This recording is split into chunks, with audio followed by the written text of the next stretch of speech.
Hey, what's up guys? So this is the LG G5. Now there's been a lot of buzz going around this phone. Now if you're looking to buy a new smartphone, this could be the phone for you. Let's find out.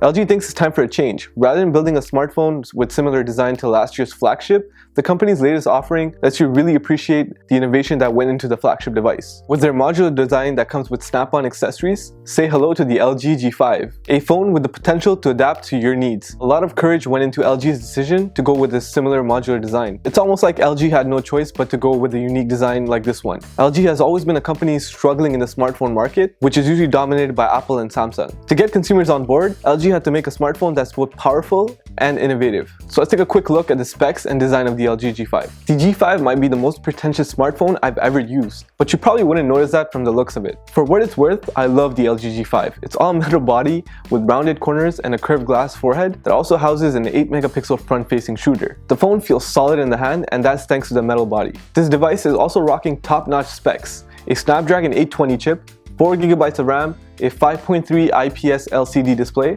operating at a Quad HD resolution, and at the bottom you will find a USB Type-C port. If you take a closer look at this year's design, you will notice some differences between last year's model and this year's. Mainly the volume keys that used to be on the back are now moved to the left side of the phone. And this year you are also getting a fingerprint scanner on the back. Thank you very much for that, LG. And on the back you will find not one, but two cameras. One for your wide-angle shots and one for your normal day-to-day shots. Now let's take a quick look at the modularity of this device, which is the main reason this phone's getting all the buzz. So one thing that makes the LG G5 stand out from the rest of the crowd is the modularity. Now the promise of a modular design has been witnessed many times, like Project Ara, but a lot of people are still very hyped about this device, as it guarantees adaptability and the ability to upgrade the device long after its initial purchase. So this is how LG modularity works.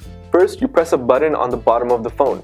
This will then release the lower portion of the phone. Then you pull out the bottom portion, which will expose the battery, and then you have to detach the battery out of that module and attach it to the new one. Honestly speaking, I found the whole experience useless, as there are only two modules that can be purchased as of now. The LG Cam Plus, a bump grip that gives LG a physical camera controls and doubles as an external battery. But most of the time, I didn't end up using it, as it doesn't really add any additional functionality to the camera itself. And having to remember to bring this everywhere you go is kind of annoying. They also have the Hi-Fi Plus module, which LG developed with Bang & Olufsen. A quick side note, this module isn't available in Canada or the US, but people who appreciate high-end audio will like the fact that this upscales just about any audio from Spotify to YouTube to 32-bit quality, and that's pretty cool. So now let's take a quick look at the performance and battery life of the device. So we're starting to see Qualcomm's brand new Snapdragon 820 chip appear in different flagship devices. It's blazing fast processor. In this case, it's paired with 4GB of RAM, and it's just as fast as you expected it to be. I've been using this device for about 2 weeks, and going through pages of your apps or even launching them was a piece of cake. The only time the phone bogged down a bit was when I was playing a game. It crashed on me on a couple of occasions, but that can be fixed with a couple software updates. One thing I want to mention is the software on the G5.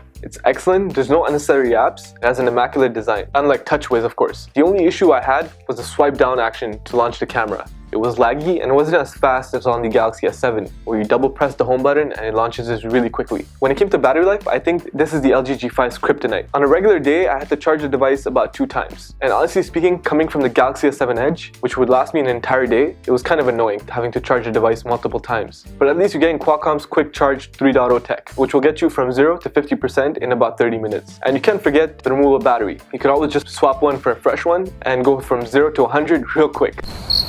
And now let's take a quick look at the camera. So this year, LG is sticking with the same 16-megapixel camera as last year's LG G4, which is a great sensor, but LG also added an 8-megapixel sensor to accompany it, which offers a wider field of view and gives you the ability to refocus your shots after they have been taken. Sounds familiar? Remember the HTC M8 that was offered 2 years ago? A lot of people thought it was gimmicky, then useful. Personally, I used the camera on the G5 day to day and got really good results. Switching between the two sensors is really easy, and LG included some nifty software features to accompany it, such as embedding the 16-megapixel shot in with a blurred out framed from the 8-megapixel shot. One thing that stood out was when I was taking videos, the OIS was doing a great job keeping my video stabilized. Here are a few sample shots from the G5. As you can see, the G5 takes great shots in broad daylight, but doesn't do so well in low light situations. Now, is it worth the buy? Let's find out. So honestly, when it came to the LG G5, I had mixed feelings about it. Some things the G5 does really well and others not so much. So it really comes down to the pros and cons and what you really have to sacrifice when getting this device. So here are the pros. So you're getting great performance, a dual camera setup which is fun and fascinating, you're getting a modular design which has a lot of potential, and getting great software to go with it. Now here are the cons. The first add-on accessories aren't that great, pricing is really high, and you're getting mediocre battery life. At the end of the day, it really comes down to your needs and what you like. So me personally, I would rather go with the Galaxy S7 or the HTC 10, which was just announced a couple days ago. So guys, if you like this video, please like, share, and subscribe, and see you guys in the next video.